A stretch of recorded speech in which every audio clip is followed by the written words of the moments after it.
আমরা জাতির সাথে বেইমানি করতে পারবো না।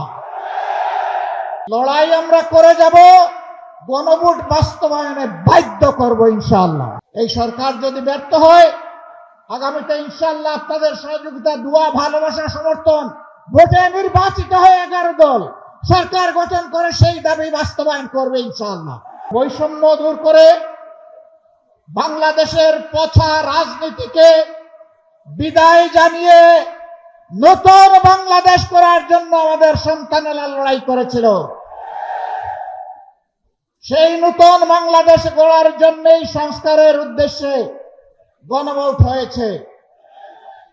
বাংলাদেশের একটা জায়গায় শুধু দাঁড়িয়ে বর্তমান প্রধানমন্ত্রী বলেছিলেন ভোট দিবেন দুটো, একটি আমার দলকে আর একটি গণভোটে হা।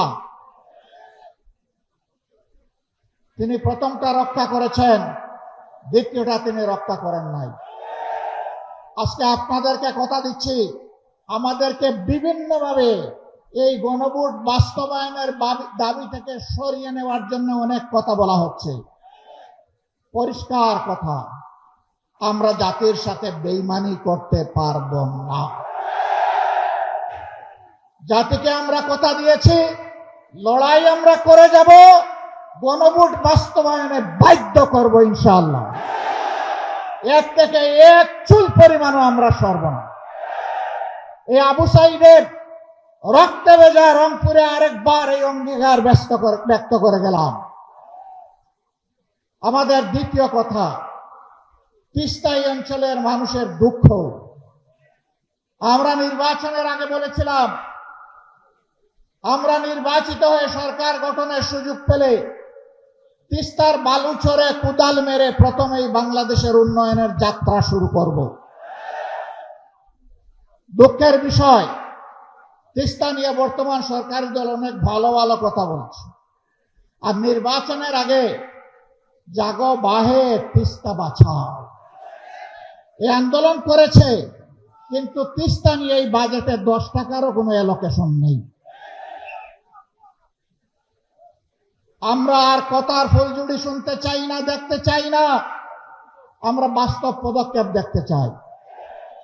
এই সরকার যদি ব্যর্থ হয়, আগামীতে ইনশাআল্লাহ আপনাদের সহযোগিতা, দোয়া, ভালোবাসা, সমর্থন, ভোটে নির্বাচিত হয়ে 11 দল সরকার গঠন করে সেই দাবি বাস্তবায়ন করবে ইনশাআল্লাহ।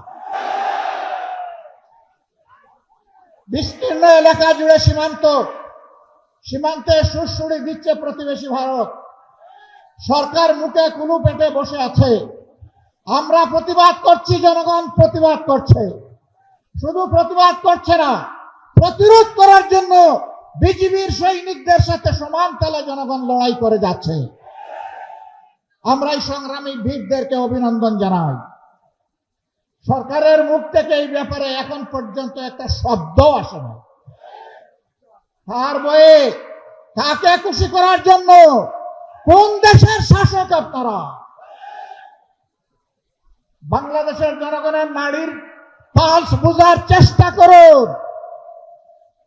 জনগণের অভিপ্রায় আকাঙ্ক্ষার বিরুদ্ধে মেহরবানি করে অবস্থান নেবেন না। নেলে কি হয়, সম্প্রতি ইতিহাস থেকে সবারই সবক গ্রহণ করা উচিত। অতএব সাফ কথা, তিস্তার ব্যাপারে কোনো ধানাই পানাই বুঝি না। তিস্তা প্রজেক্ট বাস্তবায়ন করতে হবে।